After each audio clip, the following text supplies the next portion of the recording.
Making business news in Africa this week. The head of the World Bank called on donor countries to put, quote, our money where our mouth is in dealing with soaring food prices.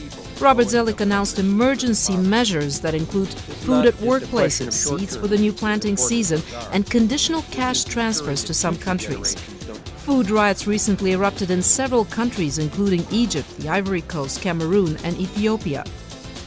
And Chevron, the second largest U.S. oil company, says its operations in Nigeria will remain open despite the strike by contract workers. The strikers are all members of Nigeria's National Union of Petroleum and Natural Gas Workers.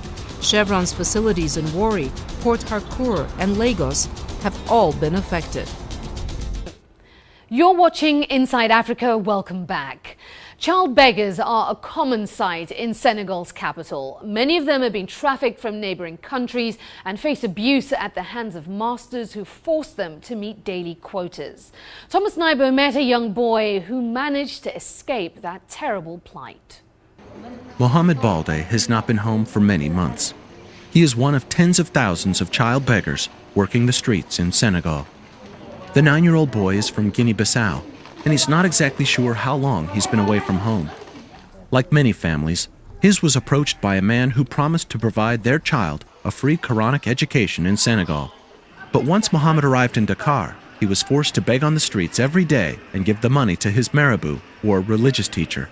He says his only education has been about how to survive. They beat me all the time. If I don't bring back a certain amount of money, the teacher will beat me. He ran away, and soon other kids told him about Empire des Enfants, a non-profit emergency shelter for children. Since 2003, it has provided a safe haven for kids living on the street or those seeking refuge from an abusive marabout. For up to 6 months, they are given medical treatment, a warm place to sleep, and a basic education, as well as vocational training. Aminata Kamara is a social worker who interviews the children when they arrive. Many have tales of violent marabouts, some who have as many as 200 children collecting money for them on the streets.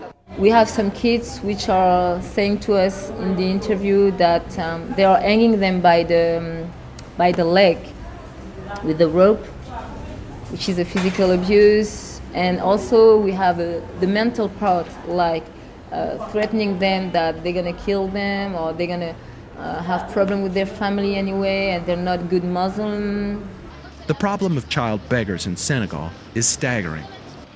In 2004, the United Nations Children's Fund estimated as many as 100,000 children were begging in Senegal. Many of the children are illegally trafficked from neighboring countries. These 53 children were rescued by police who say they caught a smuggler trying to sneak them across the border into Senegal in November.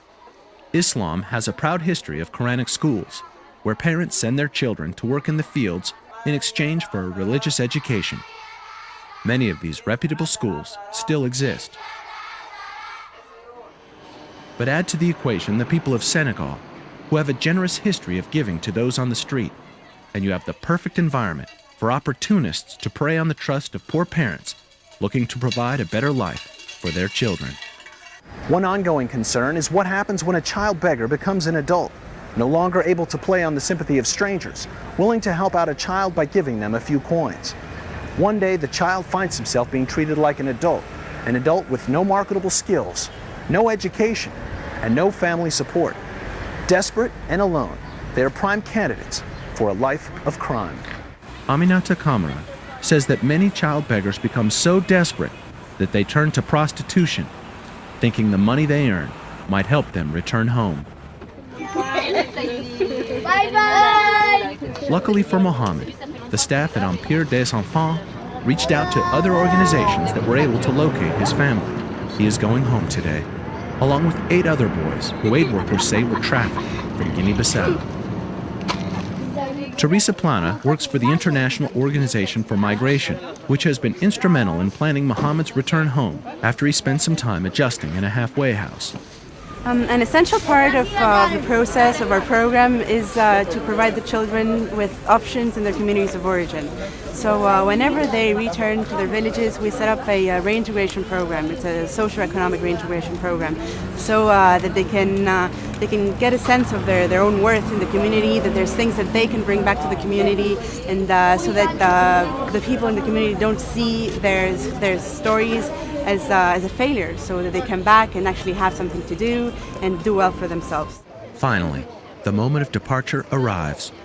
Mohammed and the other boys gather their belongings and prepare to board an airplane for the first time in their lives. Home is just a few hours away. Thomas Naibo, CNN, Dakar. The problem of slavery spans the globe and dates back to ancient times. When we come back, a documentary filmmaker provides some historical perspective. You're watching Inside Africa.